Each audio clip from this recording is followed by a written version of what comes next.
So we'd like to welcome Dr. William Jackson, aka the Nomadic Professor, to our show. How are you doing? Doing well. Thanks for having me. Appreciate it. Great. And you are currently in Idaho. Right, an undisclosed location in western Idaho.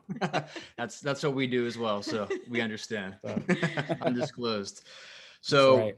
how we usually start this is we like to have you introduce yourself. And so kind of tell us where you're from, number of kids, a little bit about how you grew up and what you're doing now. It's a lot of questions. Let's see. So I am married and we have 4 kids, ages 6, 12, 14, and 16, almost 17. So a wide range there. Been homeschooling for 8 years. I grew up overseas. Left the country, left the States when I was 6 and didn't come back to live here till college. My dad is a doctor for the embassies and consulates.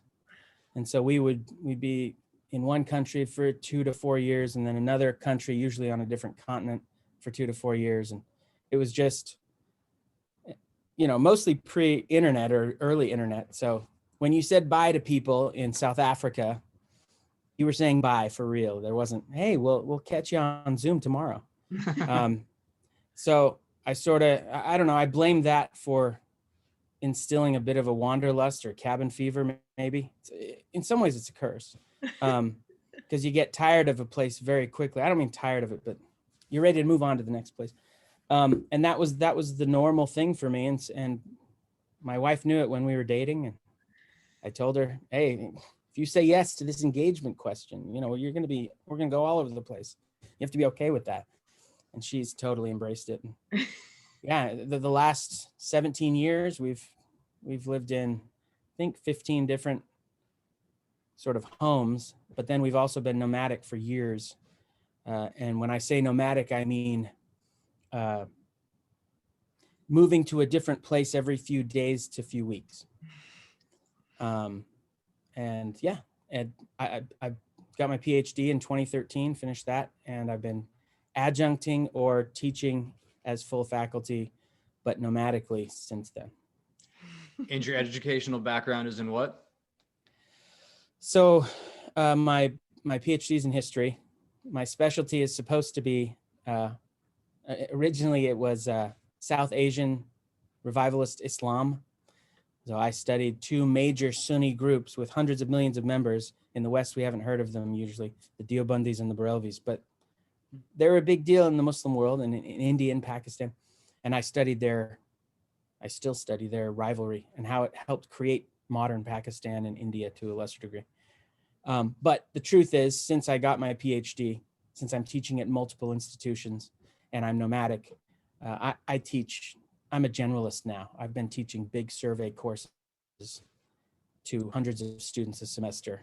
That's what they want me to do. So I haven't had a chance to be a specialist. I'm really more of a generalist, which, since I'm creating homeschool courses and whatnot, it has turned out to be a great blessing. So, most homeschoolers aren't interested in the rivalry between the Deobandis and the Barelvis in British Imperial India, so anyway. It sounds interesting to me. Hey, we can talk about it anytime. It is interesting and important. Yes, absolutely. Okay, so you come back to the States, you graduate from university. Was it BYU? I got my bachelor's at BYU in Asian studies. I got a master's in humanities at Penn State, and then I got my PhD in history at Syracuse. In Syracuse, okay. So you get out of school, you have your doctorate, and the typical career path would be to work at a university and try to attain tenure, right? Right. And that was the plan for a year or two. I don't know why I thought I could do that. Because tenure, you get tenure somewhere, you are stuck there. I mean, that is your home. And the hope for any tenure track faculty is decades. I mean, for life, because it's so hard to get tenure. I worked as an adjunct for 3 or 4 or 5 years, just at multiple institutions, and just being stuck in the one spot and teaching surveys. I don't know, it was too much. And I came home one day with an idea. I sat my wife down in the living room and I said, I know what we're going to do. Tell me what you think. And I told her about the nomadic idea. And that idea is only possible if multiple educational institutions will think it's intriguing enough to give me a shot with them. Like being an adjunct at one school was not enough to pay for my family to live nomadically. Adjuncts make terrible wages. So I spent 9 months, every weekend for 9 months, I would take a kid and go to a different part of the country, pitching the idea to schools. I ended up meeting with 50 schools, exactly 50 schools all over the country. And after 9 months, I had a handful of them who were willing to take a chance with me. And it was enough on a shoestring budget to fund our nomadic lifestyle. And it's grown since then. So. Wow. And when you say you took a kid with you, you took like one of your own kids to go? Yeah. So anytime we travel, since they're homeschooled, you may as well take advantage of the mobility. And so, yeah, we would incorporate that into the curriculum. They'd have to write an essay or something, take advantage of going to this place. And yeah, we always travel together. Very, very rarely do I travel by myself. Yeah. Okay. So you made the pitch, and is that one in 2012? No. No. 16, right? I'm sorry. 16. That's right. That was 16. So that was after a few years of laboring as an adjunct at all these different schools. I made the pitch from January to about September of 2016, slowly gathering institutions that would trust me, that thought it was an intriguing idea. So the idea was, what I was pitching to them was, look, more and more things are going online. Online history courses are terrible, generally. I will film material, what I call them mini lectures. I'll film them on location. So when you're taking a class from me, it'll feel like your professor is traveling all over the place to pertinent sites throughout the course, like your professor is nomadic during the course. So you're taking a world history course, your professor seems to be all over the world as you progress through the course. A little more engaging. And so that was the point. And that was the pitch. And we got enough institutions to sign on that we were able to go do the filming. And like I said, it's grown ever since, thank goodness. Wow. And so when you were nomadic, were you teaching online through these universities at the same time? Yeah. Okay. Yes. Yeah. It was, so that was the big requirement when we were anywhere we were situated, we had to have Wi-Fi connection. And the crazy thing is that is so widespread now. I mean, I can't believe how much it's changed just in a few years to where it's a real challenge to have connectivity, to where you could be at a tea house high in the Himalayas of Nepal, half day's trek away from the highest lake in the world, Tilicho, and they've got fast Wi-Fi for you. It's just crazy. So, I mean, as long as we had Wi-Fi, I could connect with my students. I could teach all my classes. And it was fun for the students. I have students at Utah State University. They let me teach more specialized courses. And they're taking courses in, South Asian religion and politics for me. And I'm in South Asia. Like, it's not just they're watching my videos in South Asia, but I am literally in South Asia at the time. So it was a lot more engaging for them. It was a great experience. Well, the reason we found you is we found your YouTube videos, and I'm sorry, she found your YouTube videos. She does a lot of the Thank digging. you. And she's like, hey, check Those this. are a lot of work. I'm sure they are. Yeah. And she said, hey, check this guy out. This is really cool. And I kept going through your videos, and I found I love the ones in New Mexico, because we used to live in New Mexico. But right. I've got a few more coming. Do you? Awesome. And then we found out that we saw that you traveled the world doing these videos, and that you obviously homeschooled your kids or road schooled your kids, whatever you want to call it. And we were just, road schooled. Yeah, that's good. Yeah, we were drawn in, and that's why we wrote you. But it's just fascinating that you were able to pull that off with these colleges and universities to fund basically your habit. Right. And when I say fund, I just mean they paid me as an adjunct. I didn't get anything extra. Mhm. I paid for the whole trip with adjunct wages. It's just the difference was instead of teaching at 1 or 2 institutions, I was teaching at 5 or 6. Right. And I was taking the extra, what I made from the 3rd, 4th, and 5th institution, and that was paying for tickets and accommodations and things. But it was a great experience for the kids and for the family, and I don't think we'll ever be entirely settled, and particularly during the homeschool years. It's too great of an education. Yeah. So. Yeah, I love that. I love that you brought that up, how you funded this, because we have asked people that we have interviewed in the past, someone who doesn't do that, you're always like, what do these people do to be able to travel around Exactly. all over the world and afford this? Because especially with as many kids as you have, we have 3 kids, it's expensive. So you're either independently wealthy or you're in IT. That's what I figured. That's what I figured. And that's right. Yes, and to hear somebody who went out and basically became like an entrepreneur and sold yourself, that's really cool. I mean, Right. that's a great story. It was really weird for the academics I talked to. I just constantly I either got, this is not a wise choice for you. You should be going for tenure track. Don't you realize all you've invested into yourself and blah, blah, blah. And then, or I'd get like confusion, like this isn't what people do. We don't do this. I found many academics, and there's so many great academics, but they're very unpopular these days. But there are so many great people in academia. There's all types, but there was often confusion because a lot of them, I think, are academia. The tenure track system is a system of security.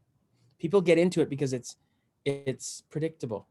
At the end of the line, there's a safety net for you.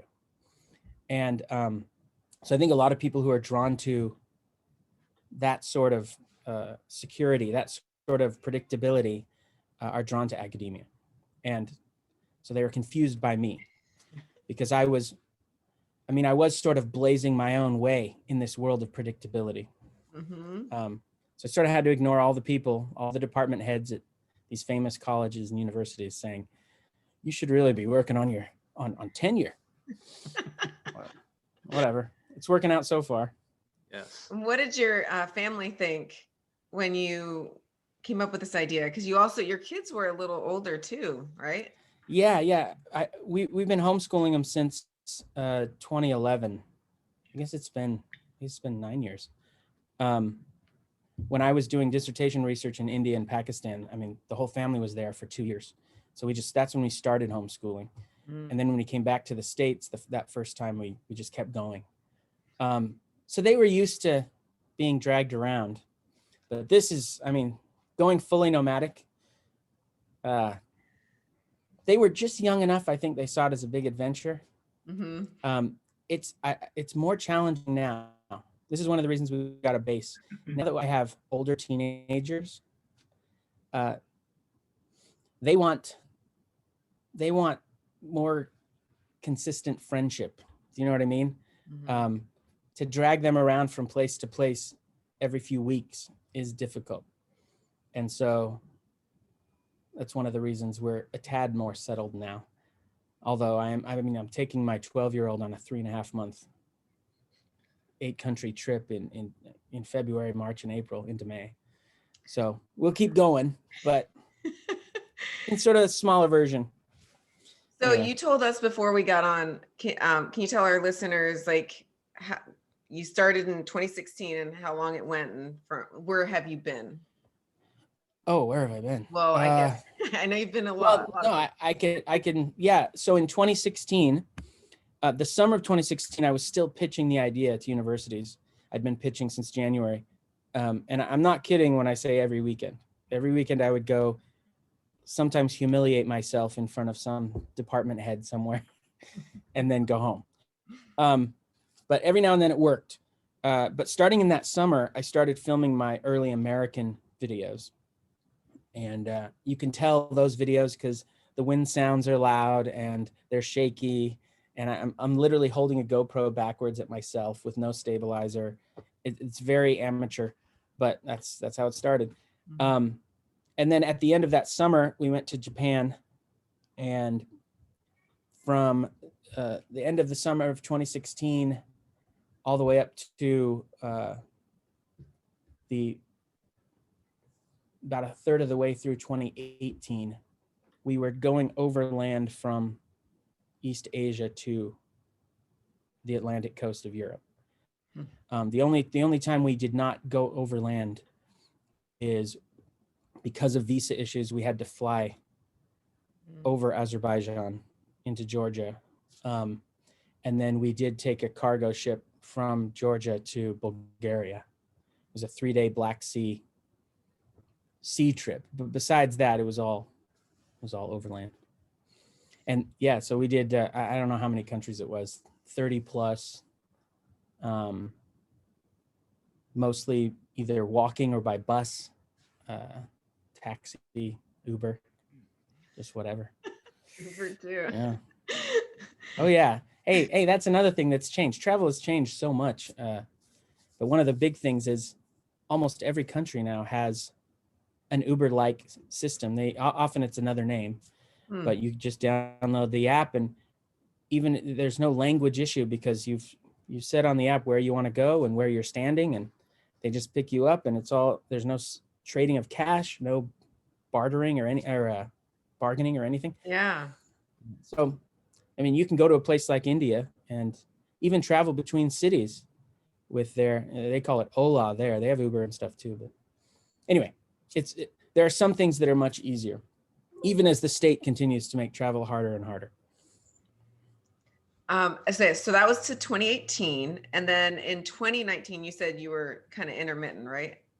Right. We still did a lot of travel. And actually the whole, about 3.5 months of the summer, we were nomadic again, just living out of, this sounds terrible, like I make my family homeless, but we were living out of the truck. I bought a big 3-room tent. Ooh. And I brought rugs and desks and lamps and fans, and so that they didn't feel like I want them to be comfortable, and I want these all to be good memories, and I want to have a place that's still workable when it comes to their school and things like that. Mm-hmm. But I don't make the money to stay in hotels every night for 3.5 months with 4 kids. Mm-hmm. Yeah, I just don't. So we did it this way, and we did travel through the South in the summer in a tent, which was hot and crazy. We would go to bed at midnight because that's the only time when you weren't miserable. But we did it, and we were completely nomadic. I filmed tons of video for the American course that I've just completed. It went on sale for the first time a couple of weeks ago. And so, and I'm working on the second and third one right now. And so a lot of that material will go in there. So 2019, that was the most nomadic part of 2019 was the summer. Completely, utterly nomadic. Yeah. So a lot of your travels, you guys did stay in tents then, like more camping style? Sounds so terrible. It doesn't. Yes. No, think it's so interesting. Well, the financial reality is, unless you're rich or you want to go buy an expensive RV or something, you got to do something like this. Yeah. And we happen to live in a country, Europe is another area where you can do this, where there are lots of free camping sites or low-cost camping sites with facilities. And depending on where you are, it's by far the most beautiful and enjoyable, if you like the outdoors, way of traveling anyway. Mm-hmm. We do have a truck, so that works. And, we punctuated it this last summer. We did do 2 weeks in Puerto Rico. I was filming some portions on the Spanish-American War and some other things while we were down there. But we stayed in a nice Airbnb. I try to punctuate the camping with a few nights of, luxury or something, so they don't feel like it was miserable. But yeah, I mean, we had fun. My kids like camping, and it was a great summer. It was a great summer. That's Yeah. right up our alley. Well, that's I mean that sounds like an amazing summer, Yeah. especially for some kids. Yeah, it I mean, was. yes. That's I mean, that's stuff they'll never forget. Mm-mm. I hope not. I don't think they will. And we, the one thing is, it's not like we were camping and then spending the day hiking or something. Mhm. They would do stuff like that, but Dad was visiting sites all the time. And this last summer was crazy because I was trying to film so much. I probably averaged 3 to 4 sites a day for 3.5 months. Wow. Each one with a different video, a different mini lesson to film. And so they would tell you that I was dragging them around to ruins, cemeteries, historical sites, museums, just history all the time. So it wasn't always fun, Yeah. but it was often fun. And it was certainly educational. And when we travel together as a family, it's just great. Ironically, it's when we get back home, it's when we get back to a settled situation, when people scatter, when all the distractions come in, and it's hard to get together as a family, especially as the kids get older. But yet when we're traveling, when it should be chaotic, we're always reading together and talking and having long discussions, and it's great. Yeah, that's beautiful. Yeah, that's Mhm. what you hope a trip like that or traveling does for your family when you Right. plan it. So while you're on the road like that, what does homeschooling look like for your kids? Do you follow a certain method, or is it I'm assuming you incorporate your travels into their education? Definitely. Yeah, we definitely do. So my wife and I have always, it's an uneven split. I always take, this is going to make it sound like I have like trouble kids, but I always take the kid that might be struggling a bit or need a little extra attention, Mhm. and she'll take the other 3 because I'm also working full time. And so there's that, and that who that individual child has changed over the years. Mhm. Right now I'm working with my 12-year-old. He's awesome, but he needs a little extra attention from Dad. And so, what we do is a little more ad hoc. It's not like we've been following one system the whole time. We like to mix and mingle. It's one of the benefits of homeschooling. Yep. You know your kids and you know their interests, and the more you can cater to them, I say the better. So that's what we do. We usually have some sort of set math curriculum. Mhm. That's something that we don't cut corners with. And so they do that. And I'm not good at math. My wife is, but I'm not good at math. So I appreciate, and any homeschooler knows that when it comes to curricula, there's so much when it comes to math. Math is one of those topics where you got a lot of choices, particularly if it's 8th grade and below. You got a lot of choices and a lot of things to choose from. Once you get into high school, it's a little different. But when it comes to the other subjects, like history, of course, I'm tuned into history. It's not so great, particularly when you get to the high school age. There's almost nothing. So I've just created our own. If we go on a trip, I create a little something that's sort of like a journal. Think of it as a pack of guided notes that they have to fill out, or, and there'll be a map section and an essay section and other things, observations that they'll be making throughout. They'll be tracing routes. While we were in the States, we had them do every national park and state park. They'd have to get the badge and fill out the notebook. And I mean, you just take advantage of wherever you are. You sort of have to just be adaptable. We're heavy on writing and reading. Those are sort of our strengths. So we play to that. And so no matter where we are, on Monday, the kids have an essay that they can turn in on Tuesday. By Wednesday, we've given it back with our notes, corrections, and other things. And by Friday, the polished version is due. So no matter where we are in the world or what we're doing, that Monday through Friday cycle persists. Yeah. And we have them read aloud. I know it seems a little old school maybe to some people, Nope. but I'm a firm believer that, and I use a little I'll show you right here. I think I have it. Yeah. I bring this little pig timer. It's an egg timer. But I bring this and I turn it on 20 minutes, 30 minutes, 40 minutes, depending on who it is, the student. And, you know, I have this sort of big library, or if we're on the road, I have a little stack of books, and they just pick something and have to read out loud to me for that period of time. And it introduces new vocab, and my kids are pretty inquisitive, so we end up having discussions after. But that's another daily thing that you can do anywhere. Yeah. A lot of this, we try to use as little screen homeschooling as possible. And I know that it's not always possible, and it can be very convenient on the road, but whenever possible, we try and not use the screen. It's one of the reasons that the courses that I just created, there's an entirely physical version of it, just in case a homeschool parent wants to get away from the screen, not add more screen.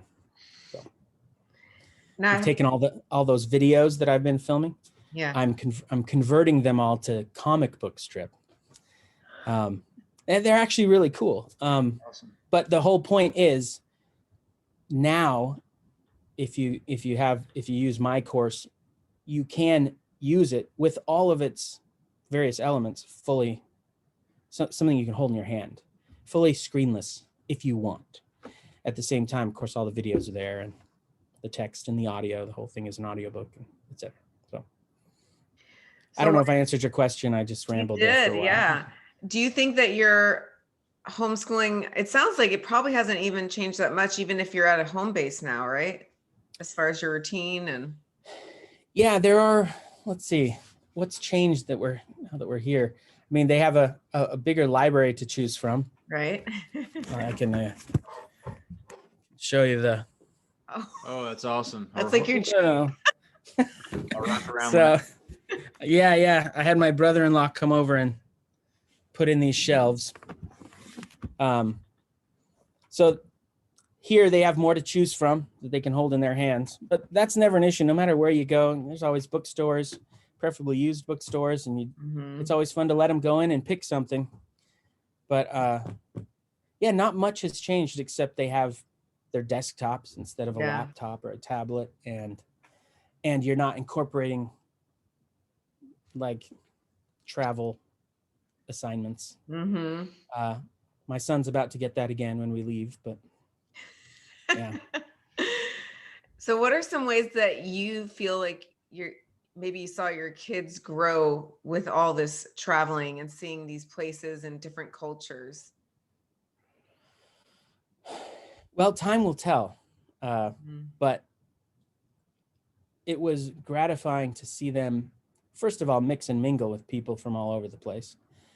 We went to church every Sunday, wherever we were, whenever we could.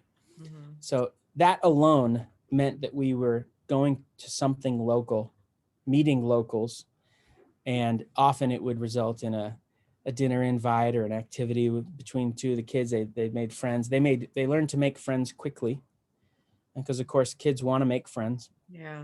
And they're still in touch with a lot of these people.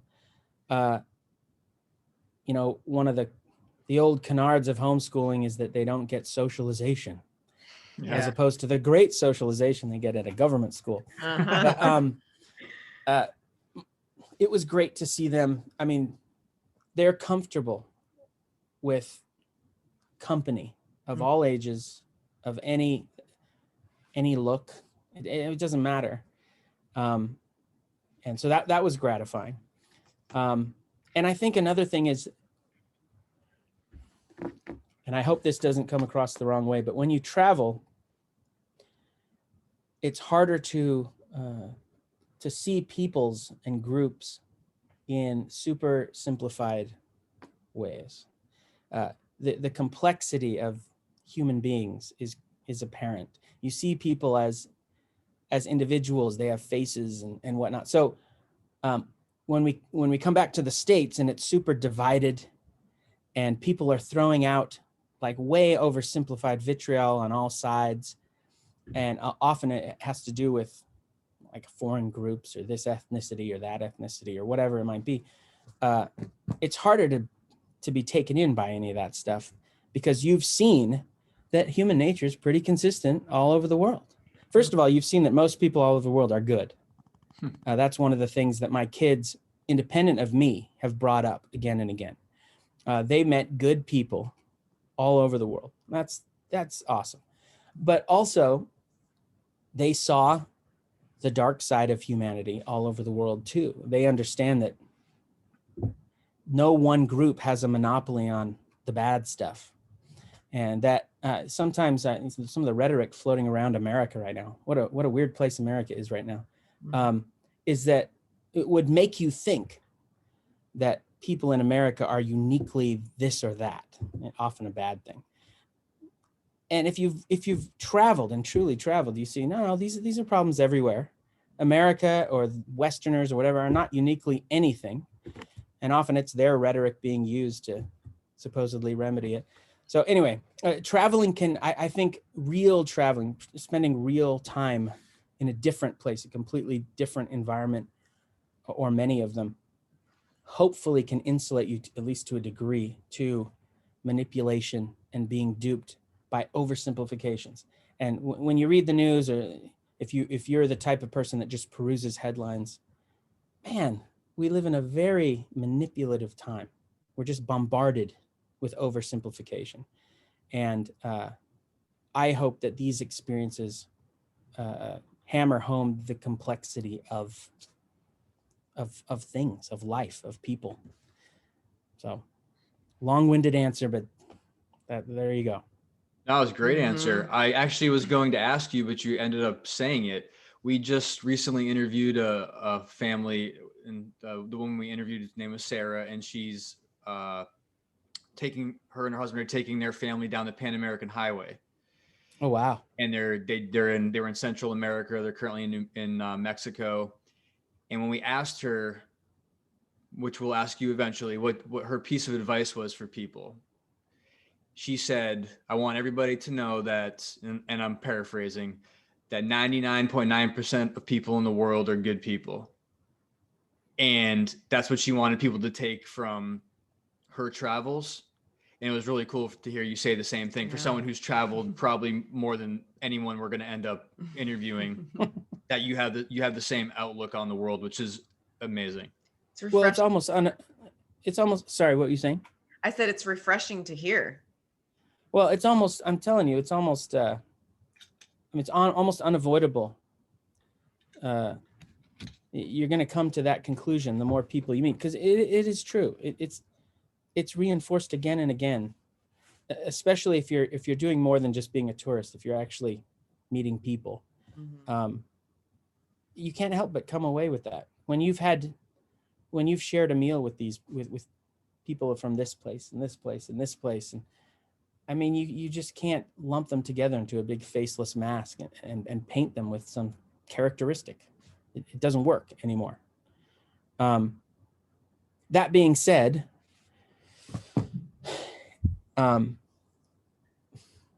they all have complexity too. You don't want to patronize people either. And so every society has its challenges.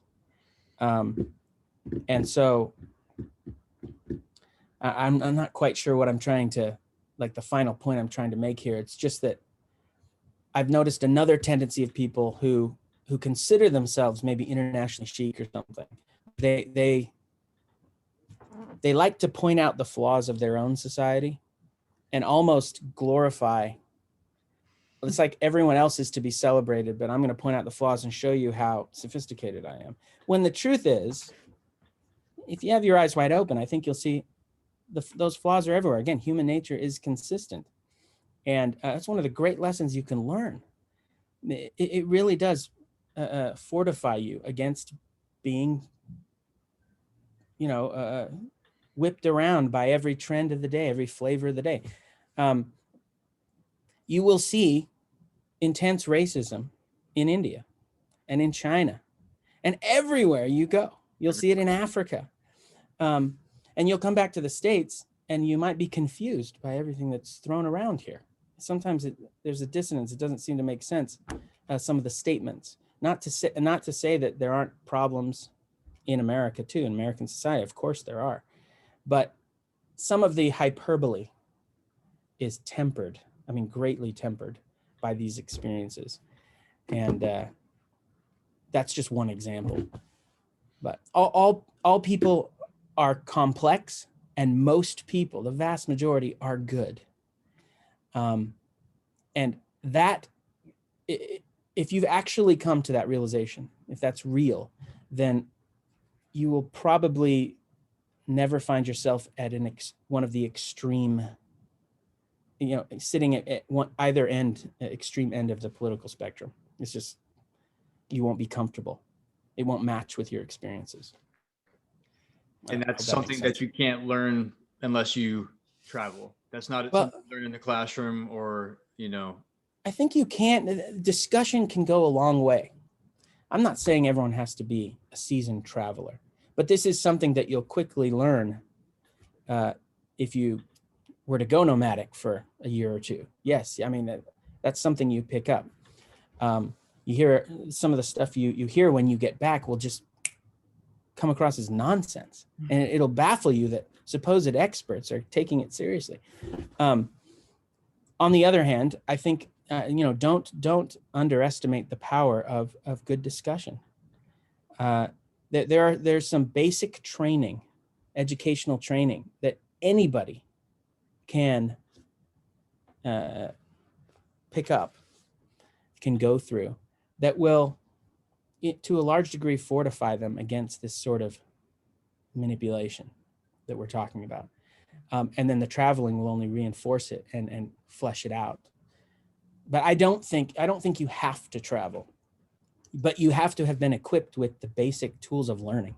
And I think the education system, such as it is in most places these days, not just in the United States, but in most places these days, is woefully lacking in basic analytical training. I mean, it's actually pretty terrible.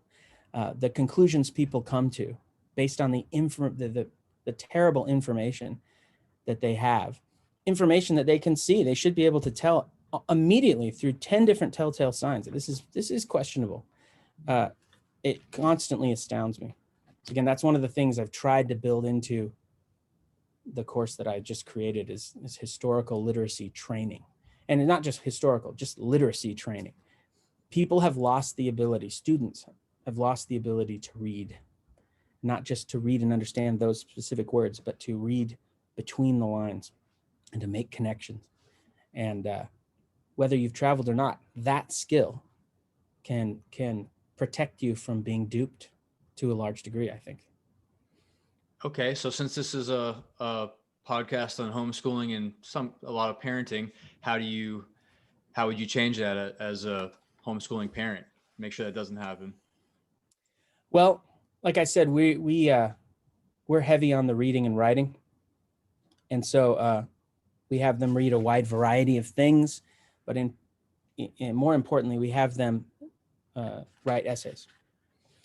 And the reason they write essays is because in an essay, when you put things to words, you're forced to explain yourself.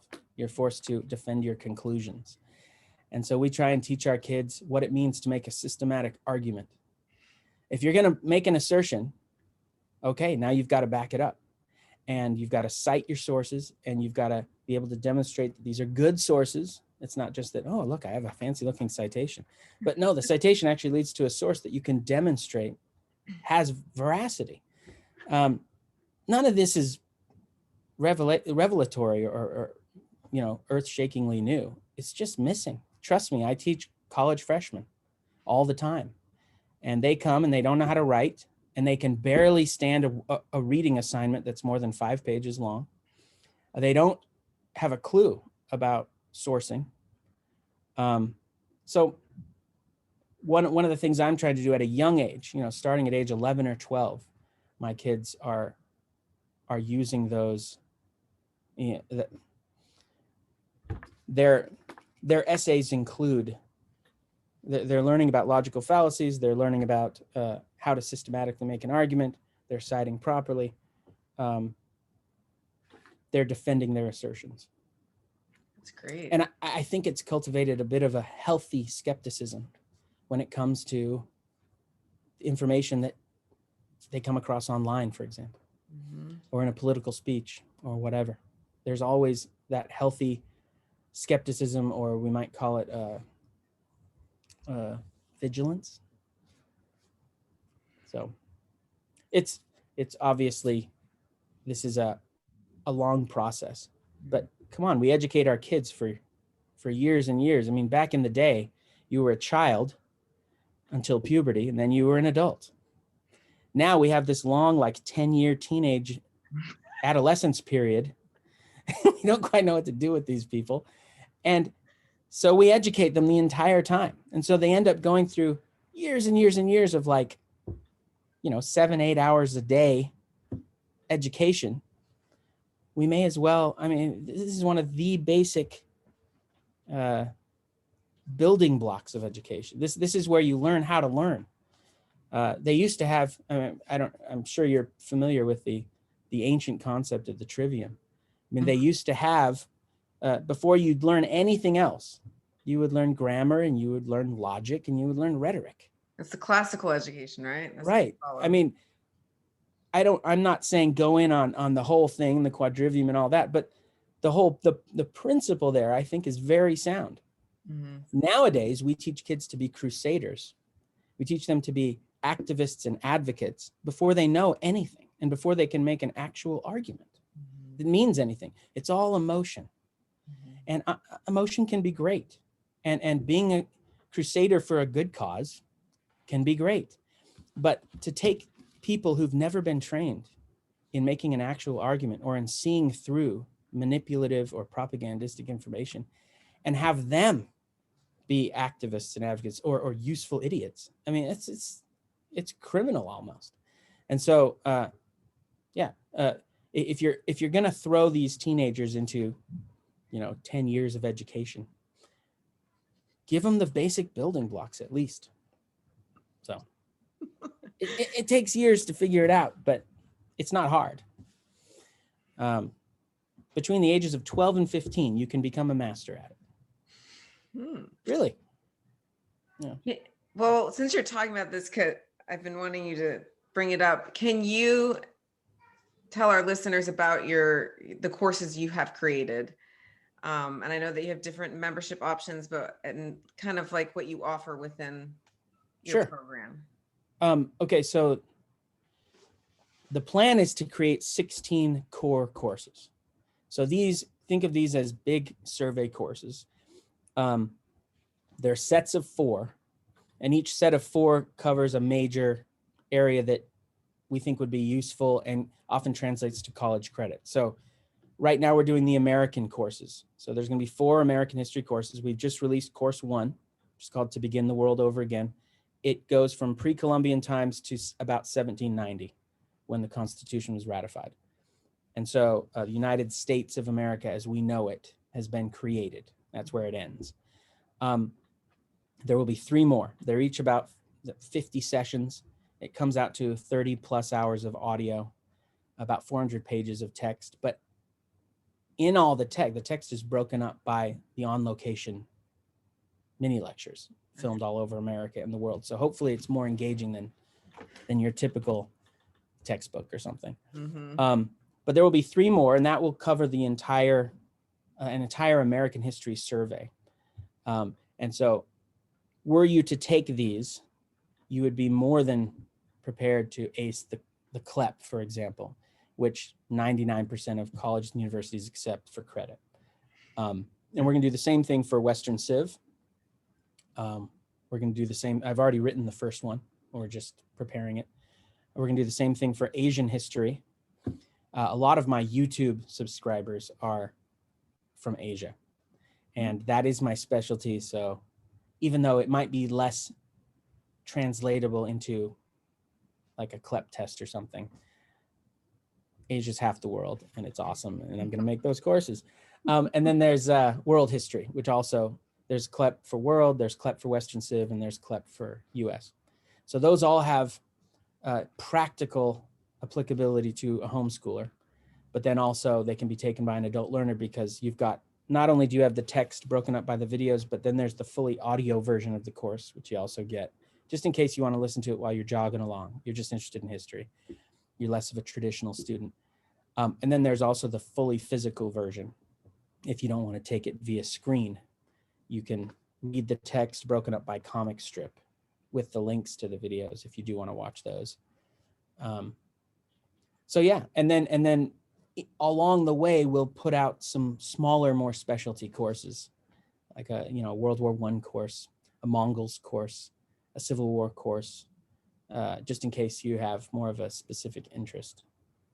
But we hope that a homeschooler has interest in history, or a homeschooler who wants to test out of a college class will find our courses super useful. But maybe even more importantly, by the time they're done, they'll be a much better writer and reader. They'll be a much better, digester of information. Mm-hmm. Yeah, that's the hope anyway. That's great, because we actually just did a episode with a woman who wrote a book called Homeschooling for College Credit, and it's all about the way how we can, as homeschoolers can, test out a lot of this stuff and almost get through school debt free. So that is great. You can Yes. do that. So when it comes to undergrad stuff, you can do that. It's at least your generals. right. Absolutely, you can do that. Yeah, my kids are on track to finish high school a year or two early, and that's the plan. They're going to take my courses, test out of all their history. In the meantime, prepare for other CLEPs and take some community college courses for pennies on the dollar compared to what they take, so that when they go to college with their friends of the same age, they're just doing majors courses. Yep. So that's the plan. That's exactly what you said. Yeah. This is great. Perfect. I love it. So your class is an awesome, engaging class that's going to help them test out of that. I hope so. And I hope they'll find that it's useful beyond just the history. Mm-hmm. Although the history is awesome. We enjoyed watching your YouTube videos. You're right. A lot of times it can be I love history, but a lot of times many books can be pretty dry. My book right now. Yeah. Watching your videos, it's so cool. I'm like, when she showed me your videos, I was like, now this is what I'm talking about. Somebody who is actually there showing you what they're talking about, and you can visualize it. Right. As you're learning. And that's what, especially as a kid, not even as an adult, but as a kid, that would help greatly. Yeah. I mean, when it comes to history, a lot of students think of it as a dead subject. Mm-hmm. It's almost like either they think of it as dates and places, or they think of it as, since it happened in the past and it's dead, they're memorizing stories or something. Like, they don't see the applicability to themselves. And it doesn't seem alive, but the places are all there almost all the time. The place still exists. So if you can at least bring the setting alive, you've got a chance to bring the topic alive. And maybe you can agree, having seen a couple of videos, if you've watched a video and sort of engaged with that topic and that place, maybe you're more likely to read a few paragraphs of text after the video on that topic. I'm not asking you to read a whole book after the video, just a few paragraphs before the next one. Mm-hmm. So that's the idea. I mean, this is the YouTube generation. They have a hard time, generally speaking, they have a hard time engaging for more than a few minutes at a time on one thing, which is something that ideally in a homeschool education, you'd break that. You'd teach them to concentrate on something for an hour before they have to break away and do something else. But the course was created with that in mind. The fact that after a few minutes, you're likely to start losing people. So you need to switch it up. And we'll be adding more and more. Right now, the goal right now is to have one on location something, whether it's a full-blown mini lecture, which tend to be between 7 and 15 minutes, or a short mini lesson, which tend to be between 2 and 5 minutes, whether it's that or something else in every session. But we're going to be adding more and more to these sessions. So eventually there'll be 2, 3, 4, 5 on location somethings for every session. It'll be quite broken up. That's awesome. That is, and I have to assume you're living out your history dream when you first started going to school. Like this couldn't be any better for you, right? I mean, yes, that is true. I remember asking my my PhD advisor. I was telling him, the truth is, I would love to get a PhD in just general world history. Is that possible? And he said, no one. That's not respectable. He said, if you want to get hired, you got to be a specialist in something. And that is so true. Our professors these days, history professors, almost all of them are trained as specialists. They're not trained to teach a big survey course and make connections and broad history. All that they sort of learn on their own. Like seriously, they're going to walk into that first, trust me, I've done this. They're going to walk into that first big history class that they have to teach. And they're super experts on some little thing, like world experts on that thing. But they've never taught nor become experts on, American history or Asian history or something. Their whole class they put together on their own, learning on their own, and they've never been taught how to do that. It's in a way, they're not trained at all to be anything but repeaters.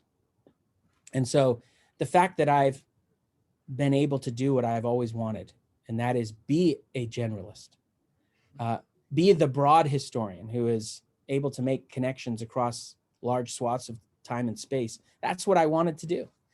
And so maybe subconsciously I was breaking out of my training this entire time. And now I'm finally doing what I wanted to do originally. And of course, I'm not doing it like at an institution necessarily. I've sort of had to do it on my own. But I'd be lying too if I didn't say that the homeschooling element wasn't a major component. Yeah. The prospect of being able to travel consistently with the kids and incorporate that into their education. I mean, that's been a major propeller of all of this. So that's great. And they're seeing that you're creating your own dream. I mean, that's gonna be a huge lesson for your kids in itself. Like you didn't stop, and that you saw, you're making it happen. There is you want to see your kids become entrepreneurial and creative and but there's an element of uncertainty to it. I mean, any entrepreneur knows this. When you embark upon a new project, something untested, something risky, I mean, it's risky. And so it's awesome. My kids are, again, we cater much of their education to their interests. So my kids are all of them are interested in, probably there's some influence going on here, but they're interested in vlogging and video editing and film production. And one of my sons is very, very good at animation. And so we do we cater a lot of their curriculum to those interests. But they also now have they have their own dreams, and their dreams do not align with your typical safe tenure track type dreams. They're not that. So there's always the element as a parent, wait, you don't want to be a doctor? You don't want to, okay, all right. You don't want to be a professor even? Nope. They want to create their own thing and do their own thing. And that's sort of what they're doing. And how can I blame them? It's what I'm doing. So hopefully that's a good thing. Again, time will tell. Yeah. They're all still kids. So that's right. This is a lifetime study here that we're doing. I think that we all feel like that. Oh, yeah, we'll see how they turn out on the other side. That's right. We will hope for the best. Yes. That's all you can do. But the signs are good though, right? Yeah. So far things look good, but we'll see. Good. So I like to ask all of our traveling families that we speak with this question. We've traveled some, nowhere near, what you do, but we know that things don't always go as planned. So I have to imagine you could give us like 2 to 3 great stories or scenarios where some ridiculous thing has happened to you and your family traveling that we all find hilarious, but it probably wasn't at the time, if you don't mind sharing. Yeah, I mean, man, if you're gonna travel, I mean, travel is almost synonymous with unpredictability. If you're not all, just expecting to have to adapt to unforeseen circumstances, it's going to be a frustrating and stressful trip, probably, especially if it's long-term traveling. I mean, it's just part of it. You have to expect it. You have to adapt. We've had our problems with police. We've had our problems with visas. We've had our problems with border crossings, accommodations. I mean, my kids could tell you stories about the bug house in South India, or bed bugs in Cambodia, or troubles with pirates on the Black Sea. In Tibet, they just suffocate, in East Turkestan, the suffocating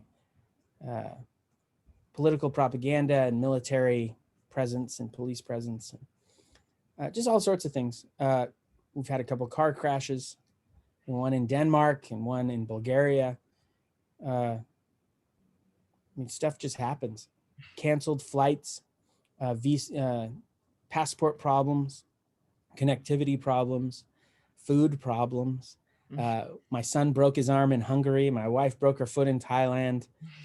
You just have to be adaptable and like you said, later you look back and you actually do smile about it, and hopefully you learn something too. At the time, it seems like a really big deal, but if you're sort of expecting it, it's just part of the experience. You never planned for the Hungarian health system to be part of your experience, but you got a front row seat to a very different looking health system, and now you've got that in your in your knowledge base. It's there now. True. So, You'll appreciate things more, I bet. Right. I mean, I will. We got stuck once. I hate to say Chinese border, because I consider East Turkestan an occupied country. I mean, it totally is for anyone who will look at it, the history, honestly. But we got stuck in a Chinese colony, basically, right on the Chinese border with between East Turkestan, which is controlled by China, and on all the maps it's China, and Kyrgyzstan. And the border had closed due to a national holiday for, I think, hardly anyone crosses there. And they could never tell us when the soldiers were coming back. So we were just stuck in this nothing Chinatown for days and days. And at one point they had a military parade, and they moved us because we were filming the parade from our hotel room. They moved us this is like a horror movie hotel, by the way. My kids still refer to it as a horror movie hotel. We watched the Visit while we were there. And so the whole thing's associated with horror. But they moved us to the other side, so we couldn't see and record there. It was uncomfortable and a little suffocating. We knew we were being watched the whole time. We got escorted to the border. There was a Uyghur driver with us.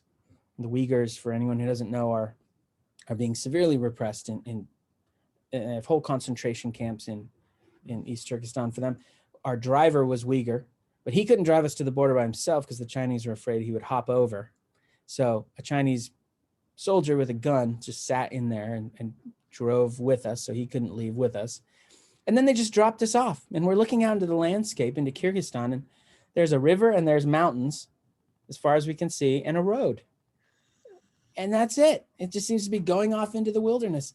And we've got all our bags and everything, and they say goodbye and they drive away. So there's this barbed wire fence and then nothing in front of us. And we just walked for miles in the wilderness of Kyrgyzstan. Like, where's Uber app work? Post? What's happening? What's that? Did your Uber app work there? That was one of the places where no, not at all. Of course.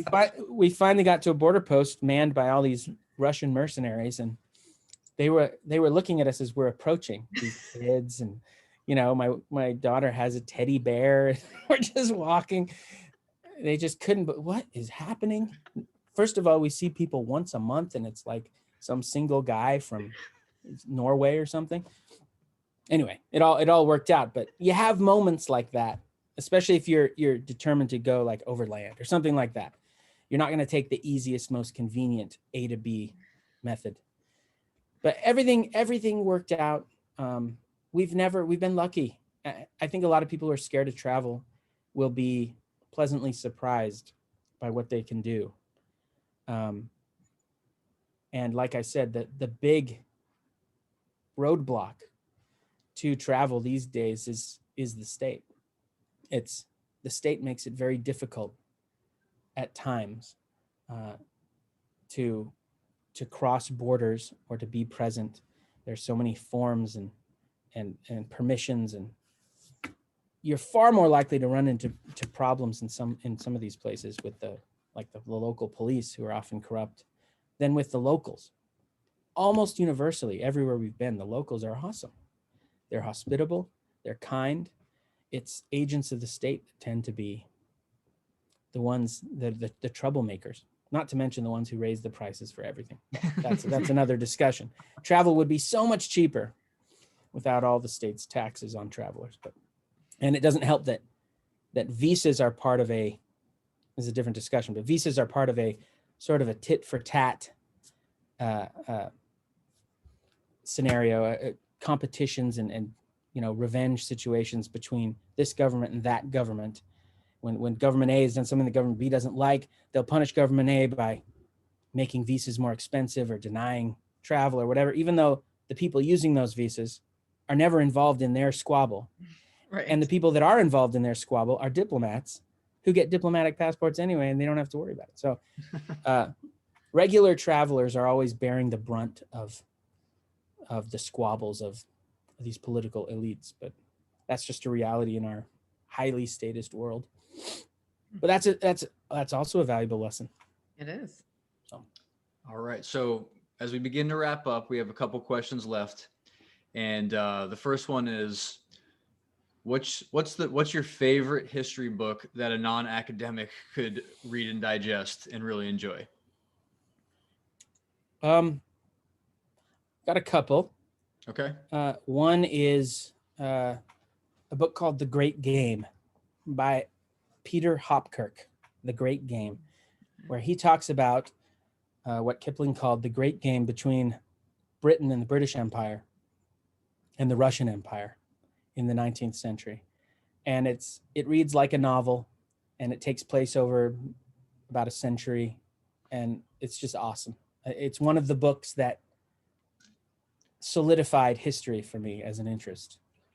And then another book that I think is very approachable, a great survey of the last 80 years at least, is Paul Johnson's Modern Times, which is a world history of the 20th century. You can ignore the last from the 80s on, but everything before the 80s is really well done and very accessible. And again, he's such a good writer. He's captivating. It's not dry. Mm-hmm. Like you said, the curse of history is that so many people producing history books are academics, which would be great, except they've never been taught how to write in a captivating way. Mm-hmm. History is shoved into the social sciences these days instead of the humanities, where I think it probably belongs. In the humanities, you learn to communicate. You learn to tell stories. And these are stories.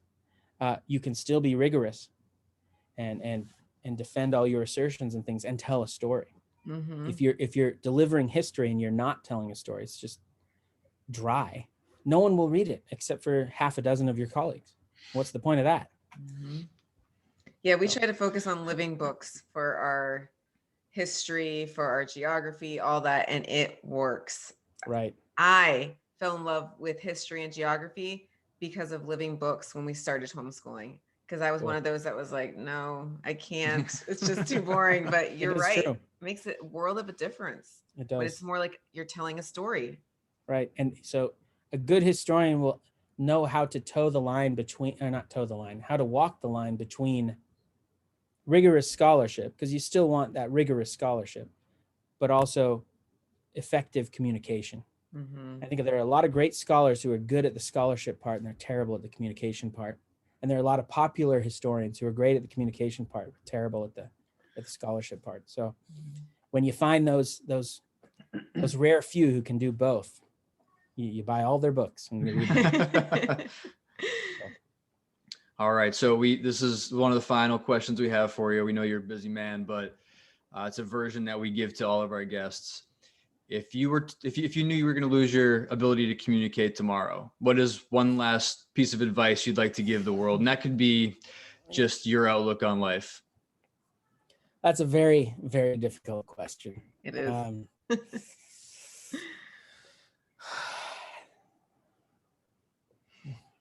Last piece of wisdom. Don't forget to feed the cats, at least to my family. They always do. I'm the only one that does it. I mean, the cats would die. I like that. I like that one answer you got, that 99.9% of people are good. That's so wise.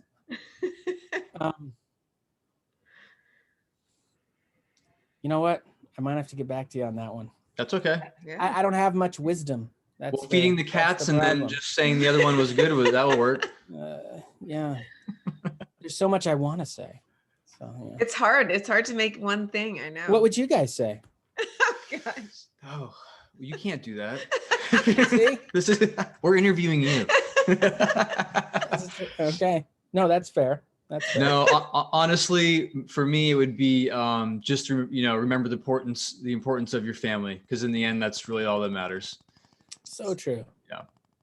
And that's why I love your story, because you've based your entire career and your life around something that you love, but also you've involved your entire family in it, which is a beautiful thing to us. I love it. I'd piggyback off that then. I'm going to piggyback off your comment. Yeah, it's struck me more recently than ever how a lot of the things that we do, even the things we're passionate about, the older I get, the more I realize that it's not something I'm going to care about later, when I'm dying and surrounded by friends or whatever. And it's what I care about the most is the lessons that I leave with the kids. They're the legacy. Yep. And so what a waste if I've created the greatest courses ever, but I never passed on the best lessons to my own children. So yeah, I second what you say. No, that was great. That is great. I love that. Legacy. Yes. Your kids are a legacy, and we feel the same way. So to wrap it up, where can our listeners find you and your courses? The easiest way to access the courses and just everything that we have recently made available is nomadicprofessor.com. So www.nomadicprofessor.com. You could go on YouTube, just type in Nomadic Professor. I should come up first. Yeah. So you can buy, if you're interested, you can buy courses completely, just a one-time purchase. Or you can subscribe to all course content. We're dripping out course content every 4 weeks. We have a new unit of 5 sessions in one of the courses that comes out.